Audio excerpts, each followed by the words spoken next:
Well, hello there again. It's Monsterforge, and it's time for another behind the scenes with Monsterforge, where we look at, essentially how the hot dogs are made. Um, Except I don't make hot dogs. What I make has far less buffalo buttholes in it than hot dogs do.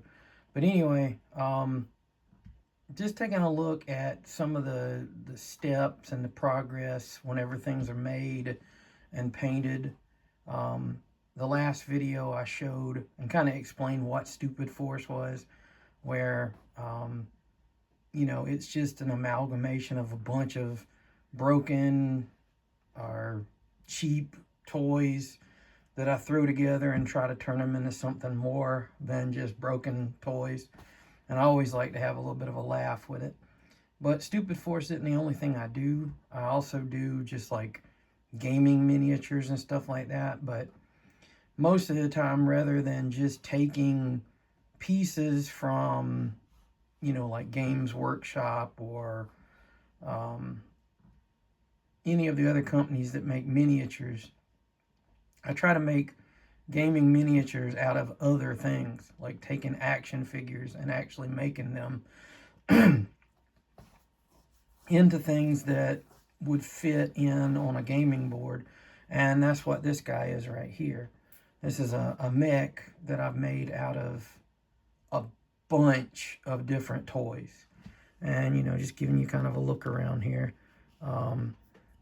See, he has kind of an unconventional stature and kind of the way he would move. I tried to put some of his body language into the piece, so you get the idea that this thing is not run by a human. It's run by something that is far from human. And, just some of the details that I like to put in.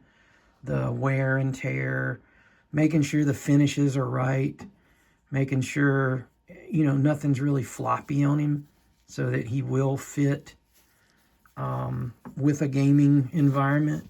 He's put together well. He's not going to fall apart when you look at him.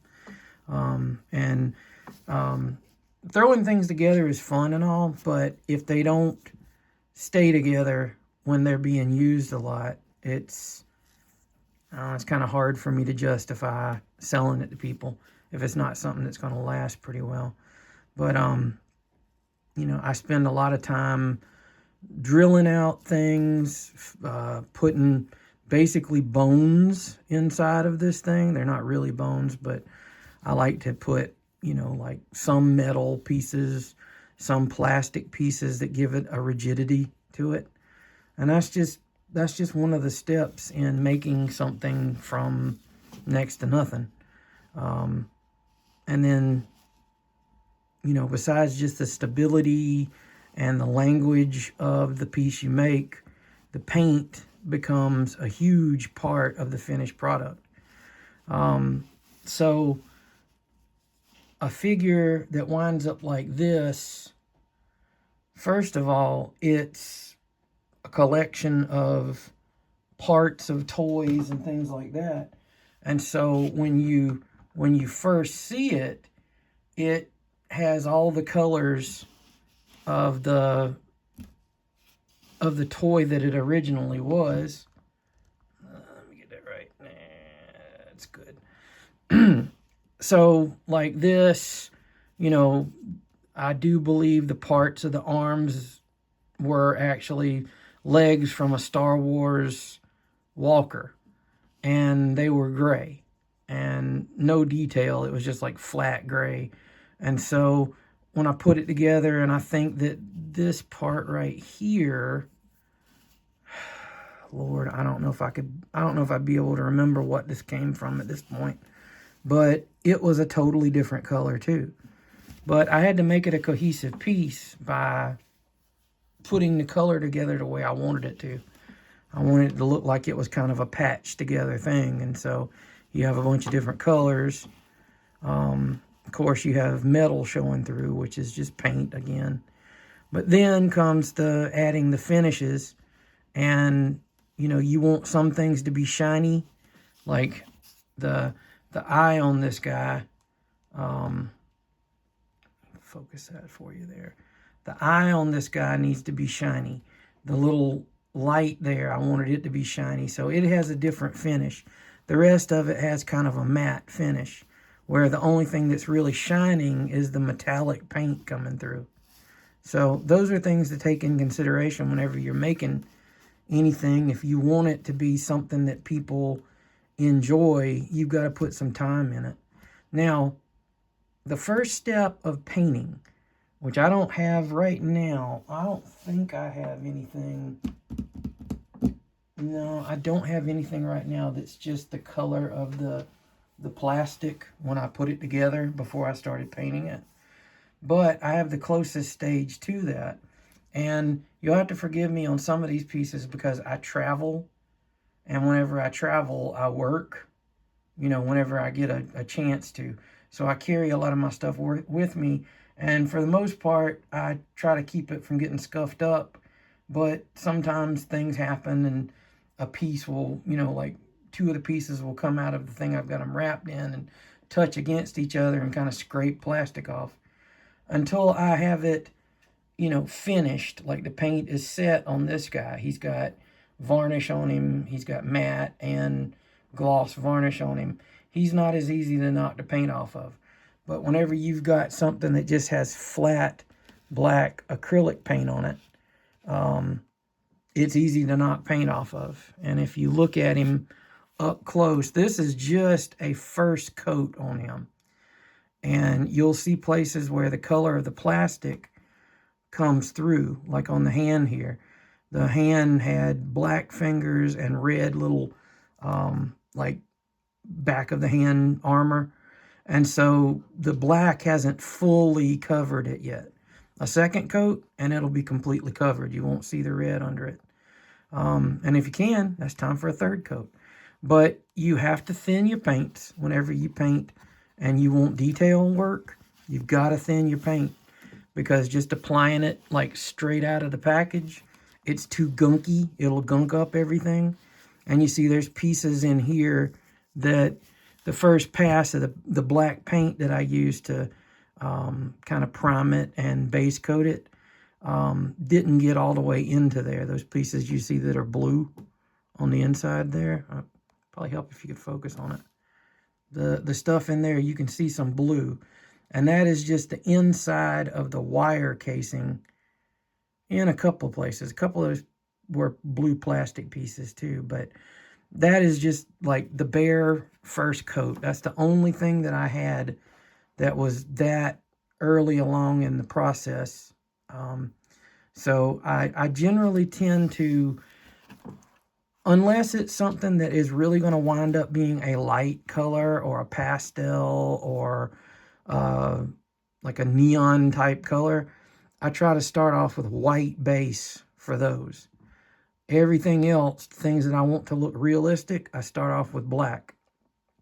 Because the way it works with anything three-dimensional, if you build up from black, you give it a lot more presence. Because what happens is the lighter colors, you know, like this thing started off all black. And I built up the colors on it. And if you look into the deepest parts of it, they're black. But then when you look into the deepest parts of anything, it comes across as black because there's no light shining on it. And our eyes tend to make black, our eyes and our mind working together make black go further away from us. But anything that's any color other than black, it starts coming towards us. And it comes towards us in progressive layers from dark to light. And so when you see something that's fully painted the way it should be, it has more of a presence. It feels more real. It feels more direct if it was built up from black to lighter colors. And that's why I do it with anything that I want to look real. That's what I do there. So this at one point looked like this. You know, obviously it's not the same model. This is, I don't make duplicates of anything because everything I make is like one-off. Like, you know, you're getting the original piece. There's not another piece like it. I can try to duplicate one, but there's no guarantee it will ever look exactly the same. And I like that because that means that each person that buys one of my pieces really does have a one-of-a-kind piece. But anyway, this guy started out looking like this. Well, he actually started out looking like whatever the color of plastic was from the different toys that I used to make him. But then the first step would be to add black paint. And you can already see, like, just the all black like that, it has a silhouette. You don't have to work hard to see the silhouette of the thing. And the silhouette needs to have body language. It needs to be in movement. It needs to feel like it's going to jump off of the stand and run across your floor.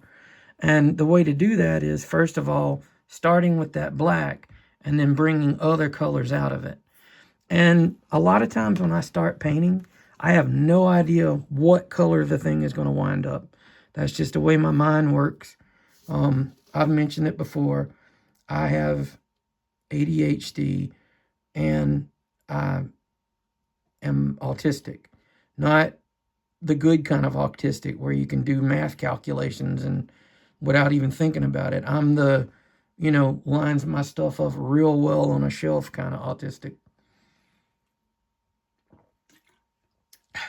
I don't know which one's better, but I sure could have used those math skills. But anyway, that's the first stage of it. And then after you have, well, let me move this out of the way. After you have that black, you start moving up from black. Let me see. Do I have one that is... No, that has a couple of colors on it.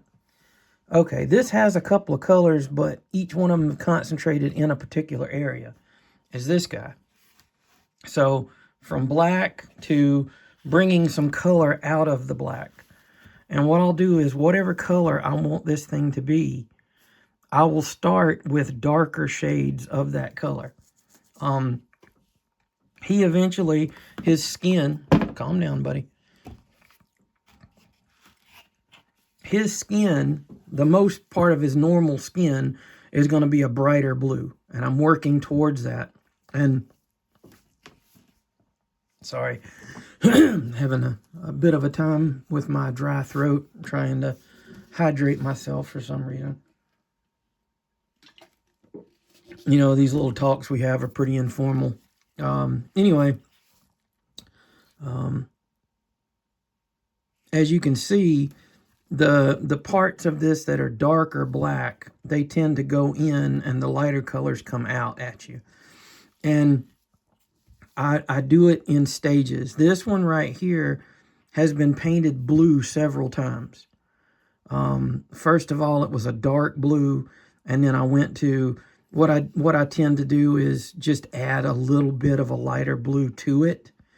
Or what I do for my first blue, and in this case I mixed black paint with blue and had a really dark blue in the places it was his skin. And I concentrate on one area rather than doing the whole thing and kind of build that up and then work in other areas. And sometimes it changes as I go. Like this arm, if you notice, it's turning green. So it goes from blue here and it makes a progression to green. And eventually the farthest parts out, the way I look at it is this is like an infection, like a techno-organic infection that is infesting him. And it has a green tint to it. But the gun will have a green metallic tint to it. And so that green metallic tint will start from the weapon part, and the green metallic will work up through this shoulder pad and through the wire that goes to the gun. But I want most of him to be blue in the skin places. The pants are going to be different colors, but as far as the skin go, he's going to be a blue guy with the green kind of seeping in. Like, these weapons on him are strapped on this side. So this is how he was originally. And then he picked up some kind of techno virus that is starting to transform him into a weapon. And that's kind of the idea behind it. It's always good if your toys tell a story. I'm kind of giving everybody a little peek behind the scenes on some of these things, but generally I don't tell the story of the toy. I make the story of the toy as I'm making the toy, and it's up to you as a customer or you as an appreciator of the piece to kind of figure out the story you want it to tell. And I like people that do that. They kind of leave things up to you to tell the story. Now, after I've established a single color that I want, the way to bring it, like, you can only get this so blue with black as the background. Colors, blue isn't as bad as like yellow and red because they tend to be translucent. And so what I do, starting off with a black base, I have to bring red out, and I have to do it aggressively at some point. So this one as well was painted black originally, and then I started adding the layers of red to him. And then what you see here is an intermediate transition where there's white on the figure. And if I were doing a yellow figure, oddly enough, the color I would use instead of white would be pink. Because for some reason, the way the light interprets, the way the light bounces back through yellow, if you have pink, it makes the yellow much more vibrant. So what I would do if I wanted this guy to go from red to yellow, I would put down this white layer, and then instead of putting yellow on the white, I would put pink on top of the white. And the more intense the pink, the more like almost fluorescent the pink, the better the yellow is going to pop out eventually. So that's how I tend to do yellow. But in this case, this guy is going to be redder. He is going to get to a point where he's going to be like Technicolor red, but with shades of him left all the way down to black. Because with translucent colors, all of that black comes back through, because what you're seeing is you're seeing the light rays bouncing through that translucent and hitting something. Well, it goes through the translucent colors and it hits something that reflects that wavelength, and that's what you perceive when you look at it. So whatever colors are along there in the road to making this figure, you're going to see them come back. And it's just like with this guy right here. You can see places in the lighter colors where there's dark that's in there, and that is where the light has gone through those lighter colors, hit something that reflects it, and it's come back to your eye.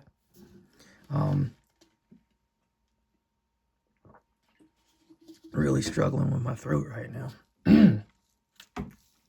But yeah, he's going to be mostly red, and once I get him up to the color of red that I want, I'll add different things to him to really make him pop. Now this guy, I have concentrated, first of all, not giving him an overall coat of black, but because I wanted his pink and white skin to come through and to have variations in it, I base coated him with white.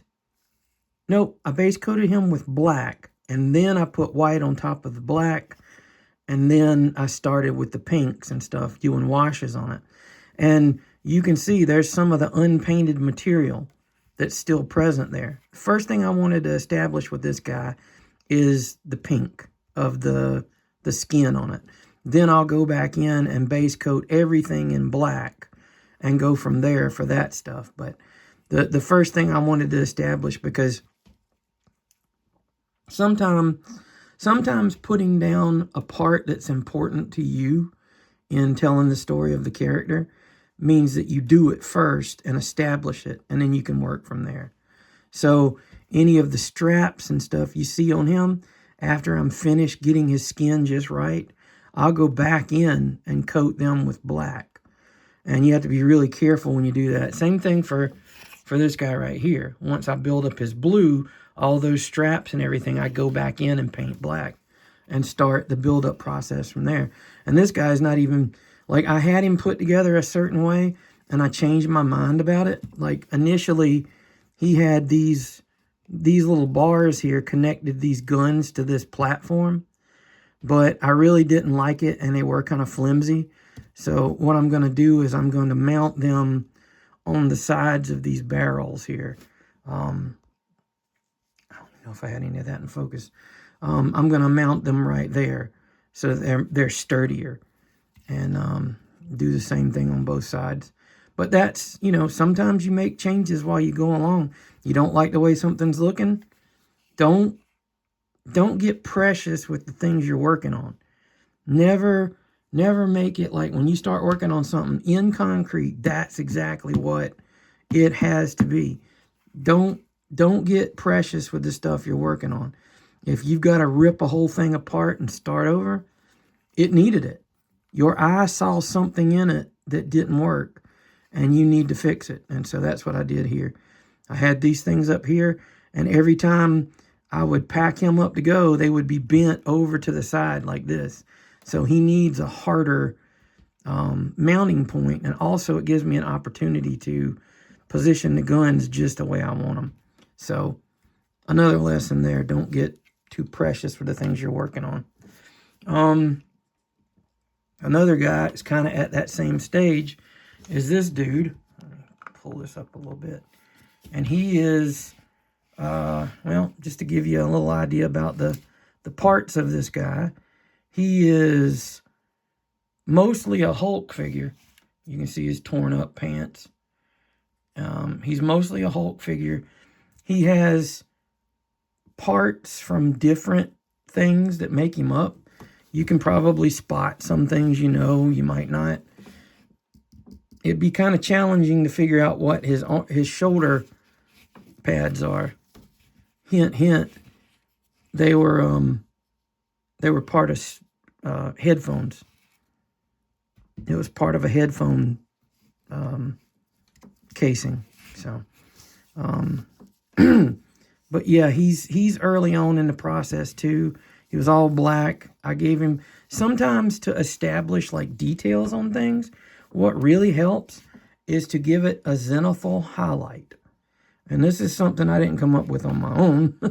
This is something that most miniature painters know really well. A zenithal highlight is the thing is painted whatever color you're painting it for its base. In my case, black. And most of the time when you use a zenithal highlight, you're building from black up. Zenithal highlight is highlight that is applied either through airbrush or rattle cans, or in my case with the dry brush from the top down. So anywhere you want the focus of the light coming towards the object, you hit it with white.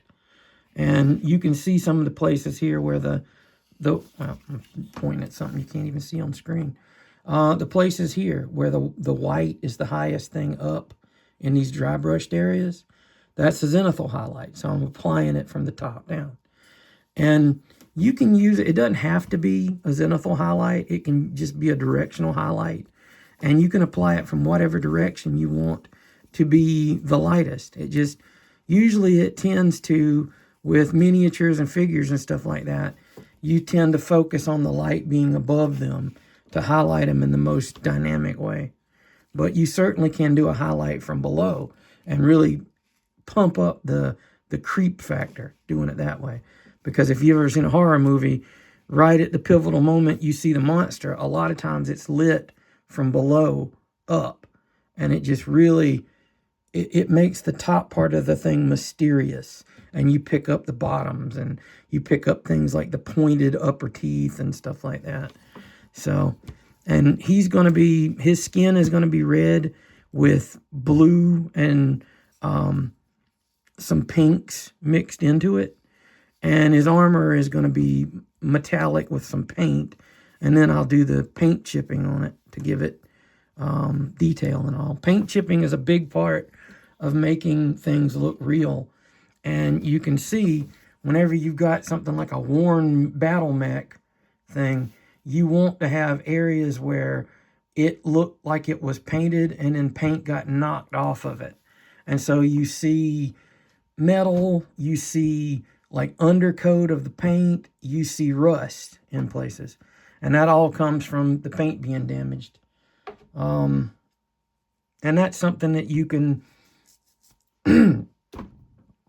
you can have a good bit of reserve with, but it's according to how much wear and tear is on the thing that that you're painting.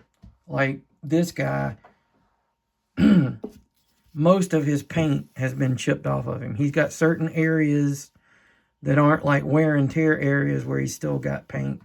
But like anything that's been in contact with the ground or with an enemy combatant, that paint has been knocked off. And so you have sections where you have metal showing, you have sections where you have rust that's developed in places where the metal is already showing. Anything like that, anything that you add to a model adds to the story of the model. So that's why we do these things. Now, moving up from that and talking about some other techniques. Well, first of all, I'll show you the way a step further into the realism area is this piece that I'm almost done with. He's a battle hound. And he was actually, this guy and this guy have a lot in common. They have a common ancestor. The head on this boy right here came from this dog, along with two other heads. This was the Cerebus, the three-headed dog from the Harry Potter movies. And this was a Schleich model that I picked up for next to nothing somewhere, which was a real shame because it was a really good toy. As you can see, he's got articulated jaws, and the necks were they articulated? No, I think the necks were fixed, but the jaws were articulated. And it looked really good together, but, you know, without manipulating the thing, it's not my thing. It's just the dog, you know? So I took pieces off of the dog and made different things. And I still have two heads left, so you'll probably see another of those heads pop up. But the cool thing about those is they were sculpted. Each one had a different expression on the face of the dog, so I can use those heads. But the body was just left there with no heads, and I had a piece of a knockoff Diaclone, basically like a landing pod. This was like a casing for a mech that was inside of it. And I got to looking at it one day, and I'm like, thing looks like a bulldog. And so I added stuff to it. I added the pieces of like the raw metal sticking out of the jaw to be teeth. I added the ears. I added this part of the cowling around the neck, and it's very obviously a cyborg dog. Let me bring this thing back down. I keep talking about stuff you guys aren't seeing. But like I said, he's not done. He's got stuff I've still got to do. I've got to clean up some of the paint. I got to give him some washes in a couple of places. The little girl that is driving him, I've got to do some detail on her face. She was a little driver from a Zoids toy, like one of the more current Zoids lines. And I made her a little seat and everything. And she will have a windshield here that will be clear plastic. I've already got the piece cut out. I don't glue anything clear onto anything until, in most cases, until I'm finished with painting it, because invariably I will slap paint right on the clear thing, not notice it, and it will dry. And then good luck keeping the thing clear after you're cleaning it. You'd have to buff the crap out of it. So I just save a step, and that got bent a little bit. Things get bent. All you got to do is take a hairdryer, heat it up, have a cup of really, really cold water nearby, heat the part up, straighten it back out, and quickly dip it in the ice water, and it'll freeze it where it is. So, like, if you get action figures, you know, if you're not a custom figure maker or you're not interested in this kind of stuff, this is a good tip anyway. Sometimes you get action figures and right out the package you have a bent part, and you can't just regular bending it back in place. It keeps curling back to whatever shape it had been bent to in the packaging. Take that sucker out, heat it up with a hairdryer till it's like rubber. It's so soft it's like rubber. And believe me, some of the hardest plastics will get bendy in enough heat. And then as soon as you get it out of there, hold it to the shape. And this is where the pain versus pleasure principle comes in. And you hold that sucker if you can. If not, use a pair of pliers and hold it, straighten it out, and immediately dunk it in ice water. And what happens is when it's doing that, the heat is exciting the molecules of the plastic, and they just keep moving and all, and you can bend it any which way because they're not firmly in place yet. Dip it in that cold water, and immediately all those molecules freeze in place. And so you don't have the memory action that the plastic has whenever it was bent in the package and was held that way for a long time. So for you guys that collect figures, when you get a bent gun, don't fret, heat and dunk it in ice water, and you're good to go. But yeah, he's basically a dog I added armor and wires and weaponry to, and he's closer to finished than any of these guys I was showing you before. And like I said, there's still things that need to be done on him. But I'll show you the last piece later. Some different types of styles of things. Not only can you just paint from black and build up through dry brushing or layering or things like that, you also can start off a figure in white and use washes of lighter colors to bring out different things. And this, I wanted a soft pastel look to build up the pony thing. And you can see here, it's talking about bent weapons. I'm gonna have to fix this, because even though I had it packaged up enough where the paint wouldn't get scratched when it was in transit, it still bent the gun. And all I'll do is hit it with a hairdryer, straighten it out, dunk it in ice water. It'll be good as new. I've already done it with this same piece like 3 times. You'd think I would pack it better.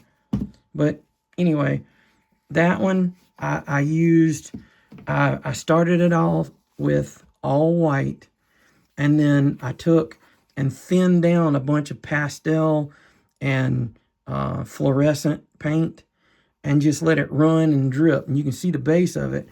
That's not the way the base is going to look finally. It's going to be, I'm going to do some rainbow crap with the base, you know, to go along with the My Little Pony idea behind this. I'm going to clean up the places where the paint slopped in certain places. I'm going to do some different colored shapes on it, things like that. But this is something you can do. They don't all have to be dark pieces. They can be light. They can be whimsical. This is definitely a stupid force figure. And I figure, you know, the way stormtroopers hit anything, you got to have at least 2 on there to make it effective. And then there's this guy. And he's farther along. He's closer to being done. A lot of different toy parts went into making this. There's even an old, like, 1960-something Wilton. I think it's Wilton. Let me see. Hold on. It's not even the right thing. It's Wilton. It's the people that make cake pans. They used to make cake toppers. And this was a cake topper that had like a little hunter guy. And I just liked his pants. I liked his boots and his coat. And I'm like, this guy needs to be a musical robot guy.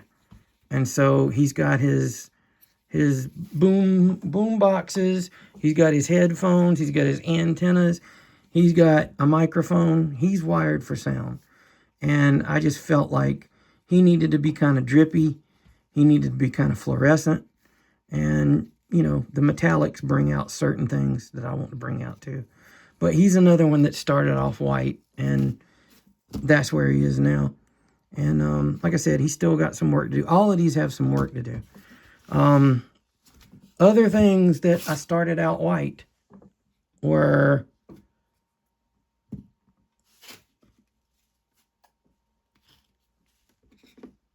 these guys. And once again, not finished. There's still a lot of work to do. They're really rough. But I wanted these guys. They're based on old Power Rangers figures. It was a box set of Red Rangers that were different eras, like, you know, Mighty Morphin Power Rangers, Power Rangers SPD, and I don't know what this was, Ninja Magic, something. But I've added parts to them. I've put Masters of the Universe heads on them because Masters of the Universe heads are so iconic. They just, you know, like, they're fun to mess with. A lot of personality too.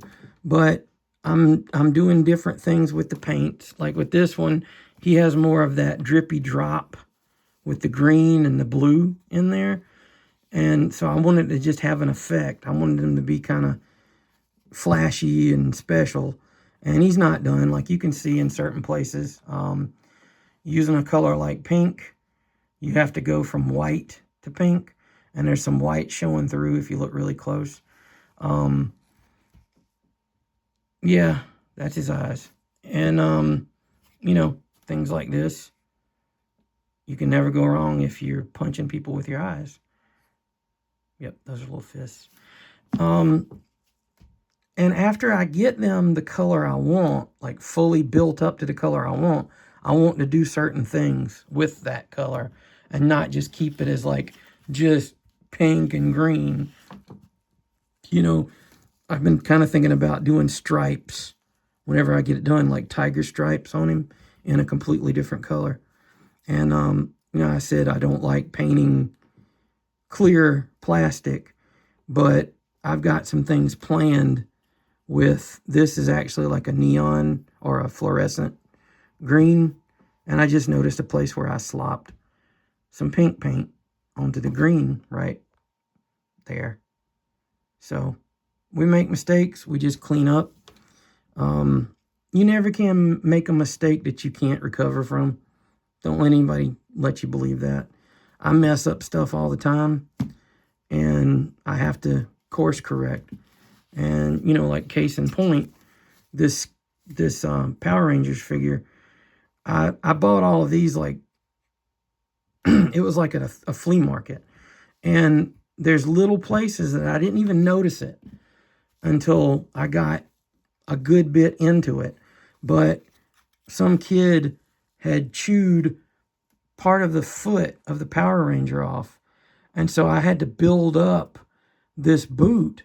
But after I built it up, I was going to sand it down and trim it down. I was like, that's kind of cool looking.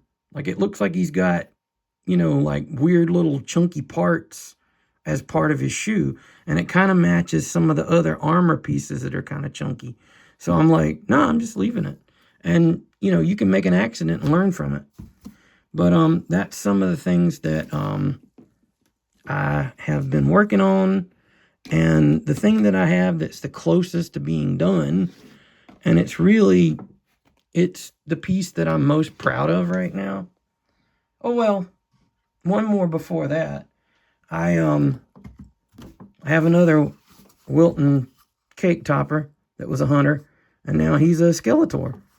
And you'll notice he's really shiny, and that's because he is the washes that I made for him that aren't done, this is an intermediate phase, but the washes I made for him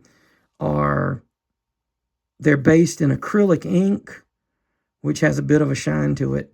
And also I used floor polish to thin it down to a wash consistency. So what I'll do after having the wash go into the nooks and crannies here, I'll come back in with a little bit lighter paint and finish it off. And, you know, clean up some of the places where the wash is just kind of tied it up around places. And of course I got to finish the base. But yeah, like his face is close to being done. Not quite, but it's getting there. And, you know, just fun, goofy stuff. I really like that Skeletor figure, the way he turned out. But the one that I'm happiest about, and it's the furthest along, and it's not quite done. There's still some things I have to do, like a lot of the weathering on this guy, on the metal parts of this guy, or the armor parts of this guy. They're not really metal. There's only one real metal part on this guy, and it's the sword. That's the end of his spear. But this guy right here, buddy of mine told me last weekend when we were hanging out, he said, "I love your riders, dude. Any of the figures you do where you got a guy riding on a dinosaur or a horse or whatever," he said, "those just, they're my favorite things." And I was like, well, good, because there's some of my favorite things too. So what we have here is a dinosaur that is also a cyborg. I replaced all of the limbs on this side with robotic parts. So this is pieces and parts of different robot toys. I gave him the T-Rex. Well, that's supposed to come off. I gave him the T-Rex two-finger deal there with parts from a Gundam model kit. The metal ribbing on him it's some like pleather material that I have that I've dry brushed metallic paint over black. If you want really good metallic, your metallic paints to pop really well, give it a black undercoat and then dry brush silver on top of it. It gives it like a burnished metal that looks like, you know, it looks like metal when you see it in person. But yeah, he's got, evidently the dinosaur was hurt at one point, so he has like open wounds on the side that has all kind of, you know, like wiring and stuff going to it to keep it preserved. And this was a T-Rex, and this was the head of something completely different, and put it together for like a hybrid critter. Because I figure if he's a hybrid of cyborg and or like machine and living tissue, then he'd be a hybrid of two different living things. But he's kind of like a Triceratops head on a T-Rex body. And I want him to have a big metal horn, and the other horns being blasters, you know, like cannons. And the robot himself is, once again, he's a hodgepodge of different parts. And he likewise is a cyborg.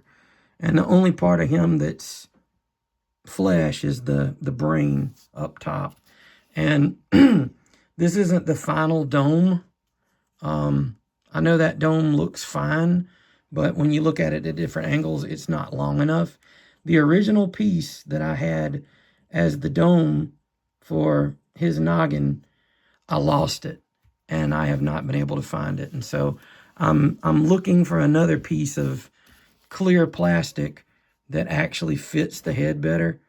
This is good, and it would be better if it was longer so it could fit down completely and kind of seal off that brain, but it won't do it, and I don't want to build up anything around it because you kind of lose some of the brain there. But you know, he, just like the dinosaur, he's made up of different action figures and different armor pieces from Gundam and stuff like that. And I gave him an electro spear which this is like the battery box, and it has wires that go. And I'm going to make this kind of a fluorescent color. I haven't decided what yet. Kind of leaning towards green, but I'll know whenever I paint it. Like I said, I don't know. He's got a lot of armor damage that I need to do, because I had him at one point painted up really well. Like the metal parts were showing. It had black undercoat that you could see of the paint, and somewhere in the middle of it, I didn't like the color I was going with, and so I went with red, and I'm glad I did, because that really made the blue pop on the red parts, and it made the red pop on the blue parts. And so you don't have to do that. I have to do some cleanup. There's some, when I was applying the red, there's some slop. And like I said, don't let accidents set you back. Just keep going, and you'll find the voice of the figure or whatever it is you're painting.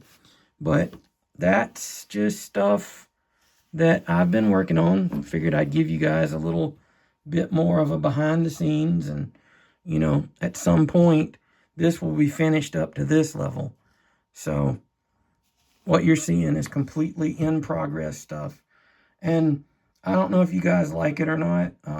I love seeing work in progress stuff. I learn a lot whenever I do. And if you ever think that you've learned everything about creating stuff, you've just stopped learning. It's not that you can't keep learning. It's just that you said, okay, I'm done learning. Because artists that I've known that have been, you know, have passed on since, they learned all the way up until the day they passed.